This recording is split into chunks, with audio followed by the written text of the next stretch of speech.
Hi everyone, my name is Eliana Goldstein and I'm excited to talk to you a little bit about GetMr today. In the US today, we have a growing epidemic, and it's a huge problem, and that is the rising instances of skin cancer in men. And it's not just one person talking about it. CNN, MSNBC, the Surgeon General is talking about this issue. And beyond that, out of all cancers, men are most likely to develop skin cancer in their life. And it's actually growing, and men are more likely to develop skin cancer than even women, and by age 80, they're twice as likely. But is this a people problem? Is this a product problem? When you talk about the products today, they're perhaps not great. When you ask men about them, they say they're too oily, too greasy, they're too medical, and I just don't want to wear them. In a survey talking to over 800 men, they'll tell you that I just never knew I needed to wear sunscreen or any sort of skin protection factor. And then when you look at the products today, there's not really something great that's out there. In fact, they're not safe. Over 75% of products today in the market are not what the FDA considers GRACE, generally recognized as safe and effective. So really, it's a market problem. There's not a good fit. So, what are we going to do about it? GetMr. GetMr is an all-in-one, daily use sunscreen targeted for men. Something that you want to use every damn day, pardon my language. But when we look at it, what is GetMr? GetMr is really 3 different parts. It's meant for daily use, but let's break that down. Why daily? This isn't your 4th of July sunscreen type of product. When you're exposed to the sun, it's damage every single day. So you think about a toaster. You put a toaster to 1, and you put another toaster to 5. You set it both for 30 minutes. We know the toaster set at 5, that toast is burnt. That's just, we've all seen it happen. We forget our stuff in the oven. But you think about the toaster that's set to 1 for 30 minutes, that's still getting burnt. It's just happening over a longer period of time. It's daily damage. Then we think about what else is this product. It's high-end, it's effective. This product is designed to be transparent zinc oxide. For those who maybe aren't familiar with what that means that it's not going to show up in your beard. It means it blends in, it's ultra lightweight, not too creamy, and it's also not going to make you break out. And the last piece of this, it's safe. It's mineral-based, and it's using transparent zinc oxide, as I meant before, which means that it's going to be generally recognized as safe and effective by the FDA. So you might be thinking, no one's going to use sunscreen. This is just a ridiculous product. But in fact, the men's skincare market is actually the fastest growing out of all men's wellness products. And this is a massive opportunity. Unfortunately, the market is also, well, or fortunately, it's also pretty segmented today. You have big players that have been targeting traditionally female clientele for the past 20 years. And now we're trying to enter this market. But then you also have these niche brands that aren't focused on the sun care market, the protective piece. They're focused on anti-aging. It's overly complex, 3-part systems. No, we want something safe, simple, and effective. So, when we think about how this business model is actually going to work, it's a subscription model. So if anyone's gotten a box recently in their mailbox, you might know how this works. But I'll start from the beginning. So we have a couple of different digital channels starting off. Podcast advertising, Instagram, the works, targeting men where they're at. We understand that a lot of wellness products are actually bought by a spouse, so we'll have 2 different marketing channels depending on the audience. Then you'll have the option to purchase in a subscription month basis for $34.99, or to get to know the product a little bit better, you can purchase in a quantity of 1, 2, or 3 ounces at a time. If you purchase subscription, it'll always be there every single month, and you don't have to worry about it.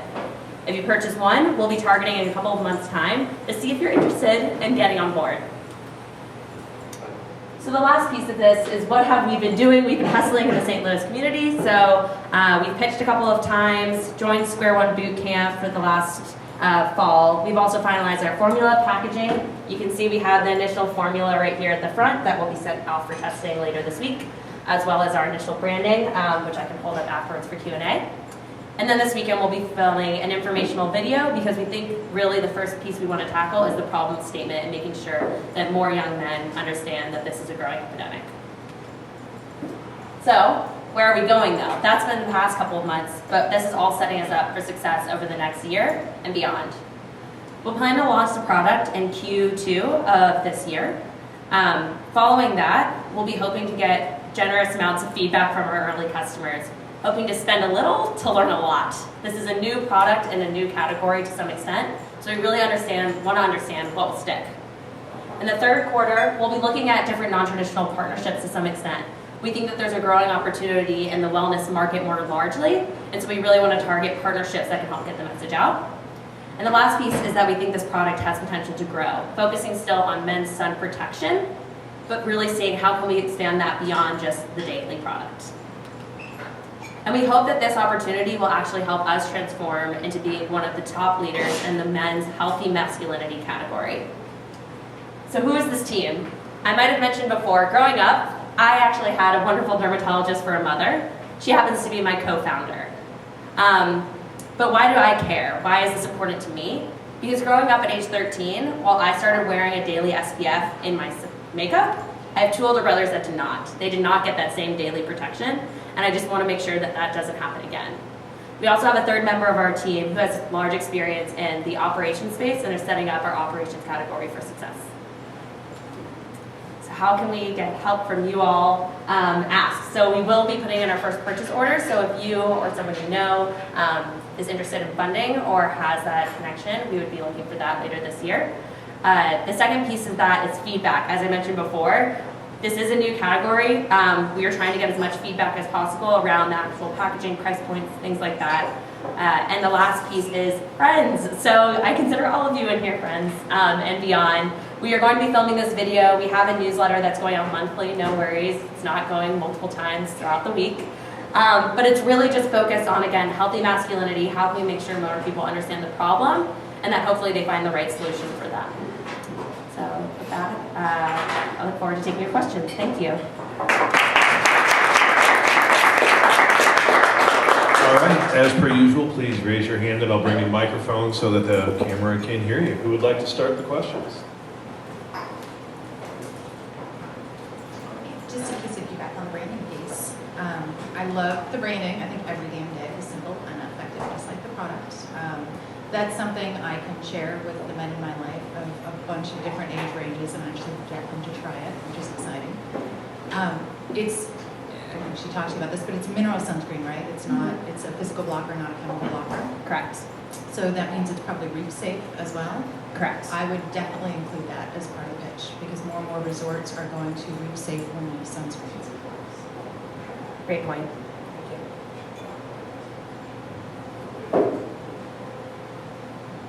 Who's your target market for this?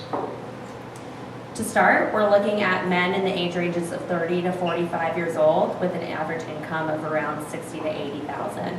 So just to elaborate on that a little bit more, the reason the 30 to 45, we initially were going a little bit higher, was that this is the age range that we think most men are actually starting to develop more daily habits with a little bit more discretionary income. That is actual user base. And then for purchasing behavior, we also recognize that around 80-85% of wellness products are purchased by women in the US. And so understanding that dynamic, that it might not necessarily, the user might not be the purchaser to start, and that's where we're initially kicking things off.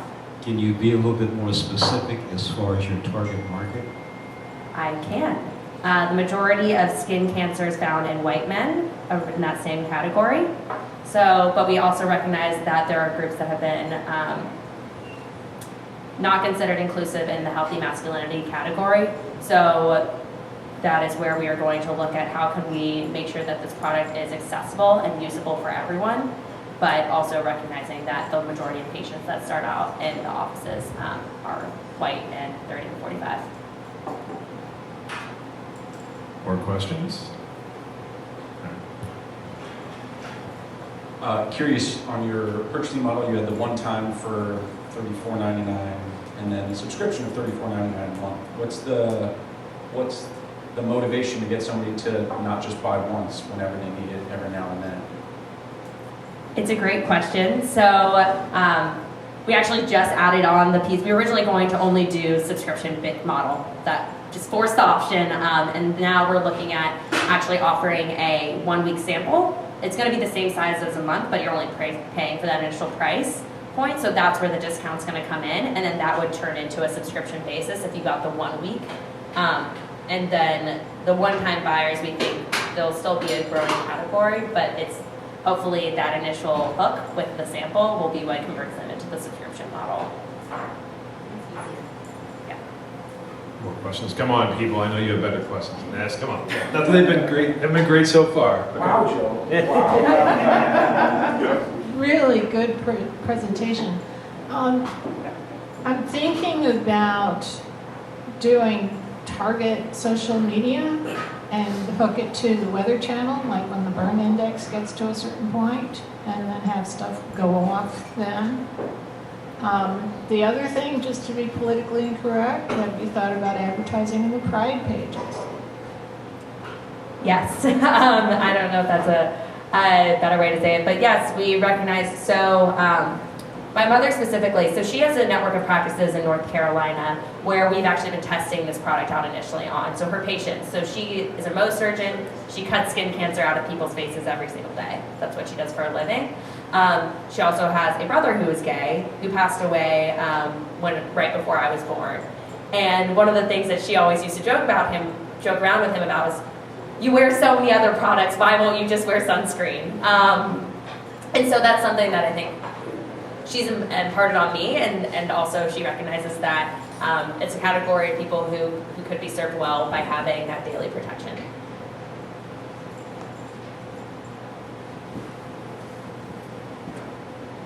So that touches on something I was wondering about from your pitch, which is a great pitch, by the way. Why didn't your brothers wear sunscreen growing up? They were presumably in the same household with the same mom, the same access to products that you had. And why don't they today? So exactly to your point right there, the primary reason that I started wearing it is because I had it in a product that I saw as appealing, which was makeup to some extent, which was foundation. I saw it as something easy added to my routine. And it was also one of those things that I think my parents saw as, oh, this is an easy way to get you to start wearing sunscreen.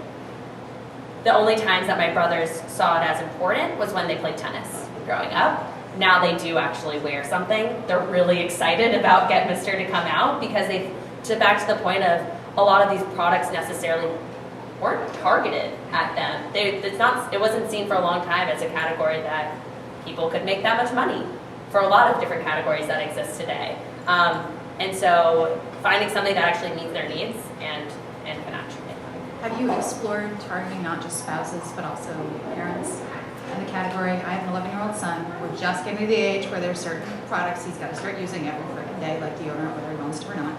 And that kind of stuff, and sunscreen is also pushed hugely in all the schools and all the summer camps. It's a requirement now for kids. It's not optional like it was in the dark ages when I was in school.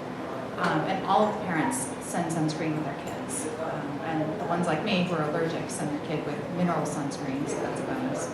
But those products that those kids are starting to use as preteens now, that the boys are starting to use as preteens now, are also gendered marketing, and they are targeted to boys. So when he goes to shop for deodorant, he goes to that men's section of the drugstore. He does not want, there are very few gender-neutral deodorants he's even interested in. He won't touch the women's section. So targeting this to women who are already starting to buy products for their sons might be interesting, or dads who are also doing the same thing might be interesting. 1000% agree. One of the reasons, back to your point of why, so we've actually explored those two different options. One of the thoughts or theories or hypotheses we were looking at is it's going to be easier for a parent to buy something for their kid when they recognize it's safe for themselves. So starting out with the actual user being the adult, and then having it be similarly, if you're familiar with Somersault, they have for the mother and me. So there's these brands that kind of have these co-matching options. But I yes, don't have any data to back this up, but I will say you may find that it's easier to sell, and I am going to be a little bit gender here, so I apologize to everyone. You may find it's easier to target the moms who are buying for sons because his father would not.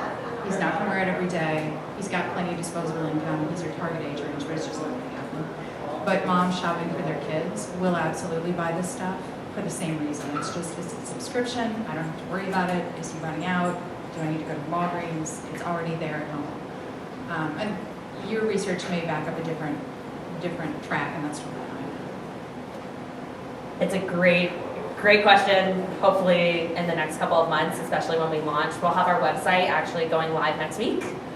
So it's GetMr.com. Hopefully that should stick in people's brains. But that's one of the things that we're hoping really to test quickly on our website. Thanks. I might have missed it. Is there anything proprietary about the formulation, or is it like the branding play to get it to move wherever you go to market?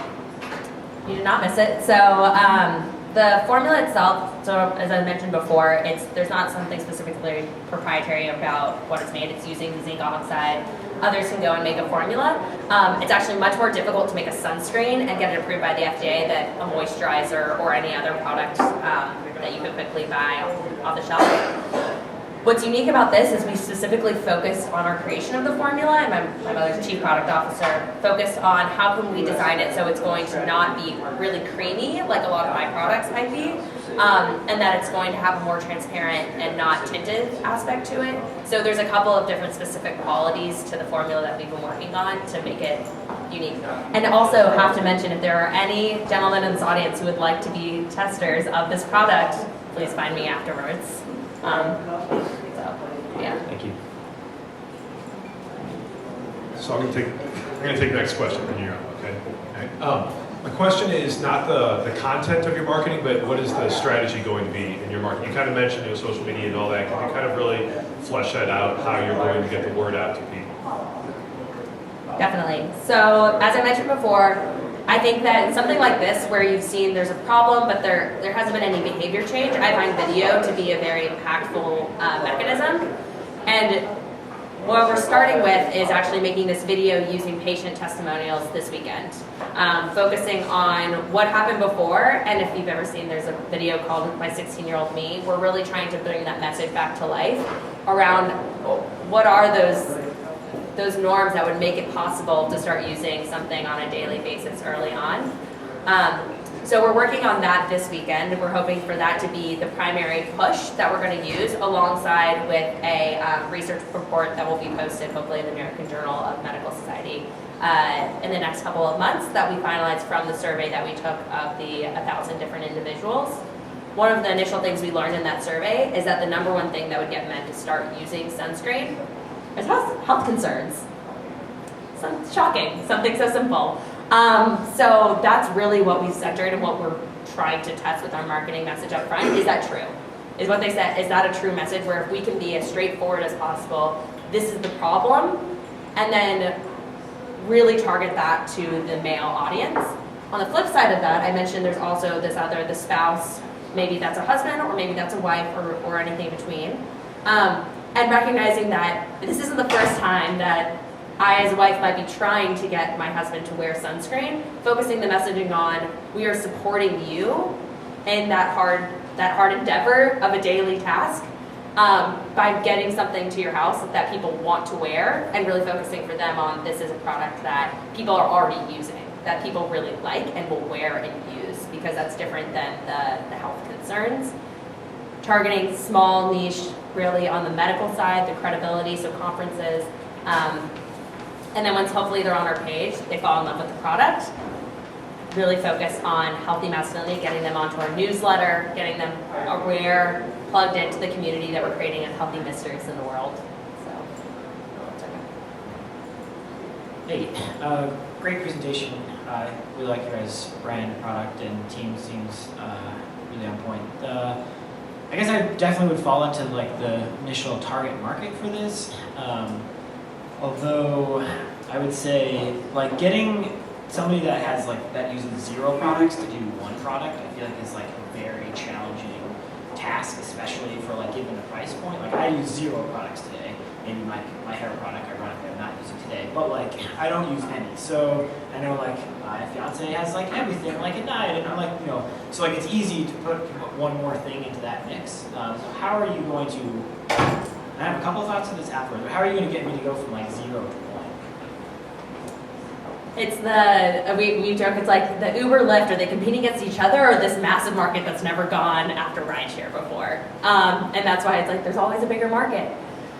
to your point, one of the mechanisms, and this goes back to the marketing strategy, there are other, so one of the things we've also learned is that men who are already using a subscription product will be more likely to try out something like this. So what are their parallels where maybe if you have a dog, you walk your dog daily. That's another daily action. Maybe you get BarkBox because you really like treating your dog.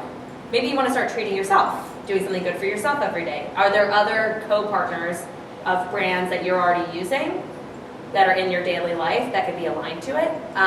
That's one way. Also credibility as far as there's a patient network, if we can leverage the dermatologist recommended component to it, similarly to where your dentist might say, use Quip.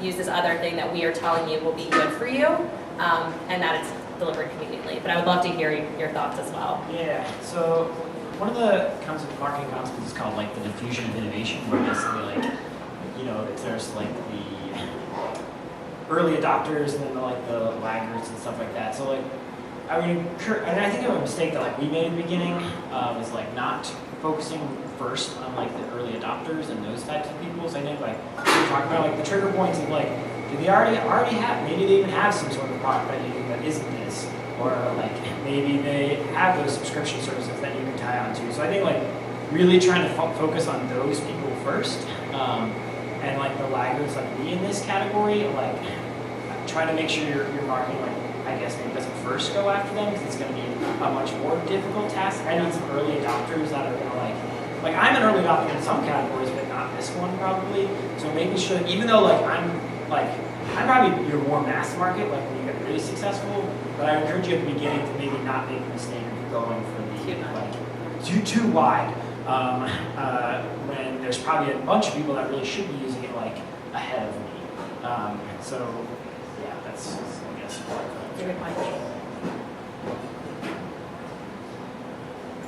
I mentioned his take on this too, because I'm really not your market. But I think your comparison to dental products is the right one. Because the one product, I'm guessing, you use out of the shower every day, I hope, is toothpaste. Yeah. And it's consumable, and you've got to reorder it, or you've got to, I mean, it's a subscription model, right? And I think that what you do when you think about orienting this product and cementing and anchoring it in your target customer base's mind, you put it, and maybe subliminally, maybe overtly in your imaging, right there on their counter, in their drawer next to their toothpaste. Quip is interesting because Quip is a consumable toothbrush, but that's more of a durable good. Well, not really, but you guys know what I mean. But toothpaste is absolutely a cosmetic, and that's something every man has in his bathroom, whether he uses, I mean, it's outside the shower too, which is why that's so important. I can also tell you there are a couple of products that exist for aftershave. Unfortunately, well, it's not an unfortunate, but not all men shave every day, which is fine. We want this really to be a daily product. So those are SKUs behind the traditional and exactly what you're saying. So this is actually not the packaging, but the bottle we will be using to start. And you can see it's rather large and it's best when standing. It's making a weird noise right now. So it actually twists up, but it's something that we're intending to be standing up on the counter, not in a drawer. So just like what you were saying, and that's a great point on visuals. Yeah, I think if you anchor it to their daily routine when they use their toothpaste and brush their teeth, morning or night, preferably morning, I think that's when you get it into their daily routine. And that's really the key for most men, I think. And my son says. Any more questions? All right. Well, thank you very much. Thank you guys.